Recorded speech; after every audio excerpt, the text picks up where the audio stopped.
Қазақ көсін қасқырға, яғни көкбөріге теңейді. Мына заманда қасқыр болу керек, немесе иттің иесі болса, бөрінің тәңірісі бар деген. Қасқырды циркке үйрете алмайсың. Ол сенің жетегіңе еріп жүре беретін аң емес. Ол өз дегенімен жүретін даланың ең өжет тағысы деп аталады. Және осы көкбөріден тарағанбыз дегенде аңыз бар.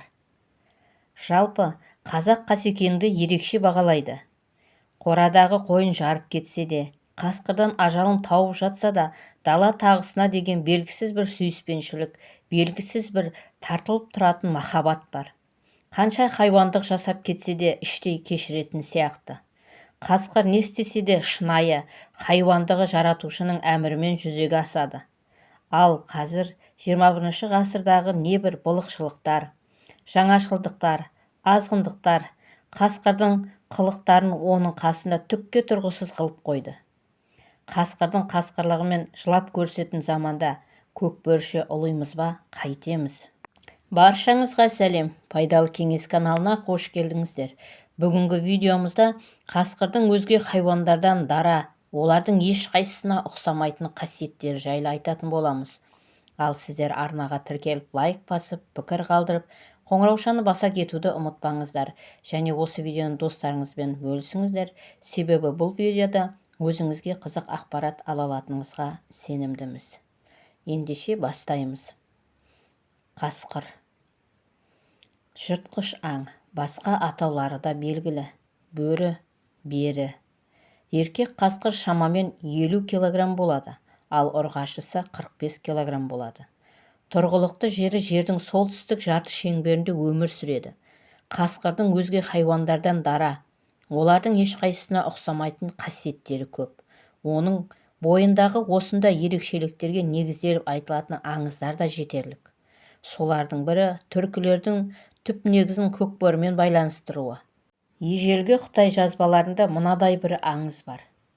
Кезекті бір шайқаста ғұндардың бір бөлігі қатты жеңіліс табады. Қарсыластары сол жердегі бүкіл ғұн атауыны қырып жойып, атып шауып тастайды. Ең аяғында жалғыз ер бала ғана қалады. Ит қорлықпен өлсін деген мақсатта дұшпандары оның аяқ қолын шауып кетеді. Елсізде қалған баланы бір қасқыр тауып алады да өз сүтімен асырайды. Адам аяғы баспайтын биік бір таудың ішіндегі үңгірде бала өсіп ер жетеді. Осы баладан қасқыр жүкті болып, 10 ұл тауыпты. Түркі халықтары осы 10 ұлдан тараған деген аңыз бар. Тағы бір аңыз, айдай сұлу бір ару бөлмесінде ұйықтап жатқанда, оған бір көкбөрі келіп қосылады. Күн сәулесі кейпінде келген көкбөріден қыз жүкті болады. Түркілердің түп негізі осы қыздардан тараған деген тағы да аңыз.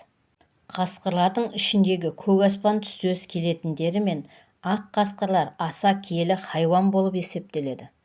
Олардың адамдарға көрінуі де сирек. Мұндай көкбөрілермен кезіккен адам да тегін адам емес, киелі қасиеттерге ие кісі болып табылады. Қасқыр, қайсар, аса сақ, қу хайуан. Қайсарлығы оның кез келген айқаста жеңіске жеткенше, не жеңіліп, демі үзілгенше шайқасуынан көрінеді. Ал аса сақ, аса қулығы әртүрлі әрекеттеріне байланысты айтылған. Бірде бір сүр қасқыр ауыл үйдің арасына кіріп кетеді. Қиқулап қуа жөнелген топ алдында ғана келе жатқан қасқырдан демде көз жазады да қалады. Әр іздейді, бер іздейді жоқ.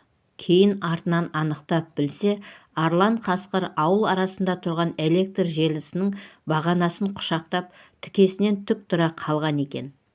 Сұр бағана мен сұр қасқыр ешкімнің назарына да ілікпепті. Қасқырдың ақылдылығына таңданысып, топ бастарын шайқаса тарқасыпты. Қазір қасқыр аса азулы жыртқыш ретінде суреттеледі. Әлі де солай. Бұғауға көнбейтін, түс тағысының аса жыртқыштығын дәріптеудің ең көрнекті үлгісі Көксерек фильмі. Мұнда қасқырдың адам үстемдігіне еш көнбейтіндігінің ең нанымды дәлелі көксеректің баланы жарып кетуінен айқын көрініс табады. Бұл қасқырдың мейірімен ұстауға да көнбейтіндігінің дәлелі. Қасқыр, дала тағысы. Киелі саналатын көкбөрі тұқымына қатысты тағы бір дерек. ол оның отбасына беріктігі. Қасқыр бір ғана отбасына ие және ол бөлтірік тәрбиесін толықтай өз мойнына алған хайуан. Ауыздандыру, бөлтірігін көкжалға айналдыру, бәрі осы ата қасқырдың құзырындағы міндет. Өзге хайуандарда жоқ осы қасиеттер киелі жаратылыс иесін әркез даралап тұрады. Бауыржан Момышұлы атамыз Дарвин маймылдан жаралса, мен қасқырдан тарағанмын деген екен. Міне құрметті көрермен, бүгінгі видеомызда қасқырдың өзге хайуандардан дара, олардың ешқайсысына ұқсамайтын қасиеттері жайлы білдіңіздер. Ақпаратымыз пайдалы болса, арнамызға тіркеліп лайк басып, пікір қалдырып, қоңыраушаны баса кетуді ұмытпаңыздар. Және достарыңызбен бөлісе отырыңыздар.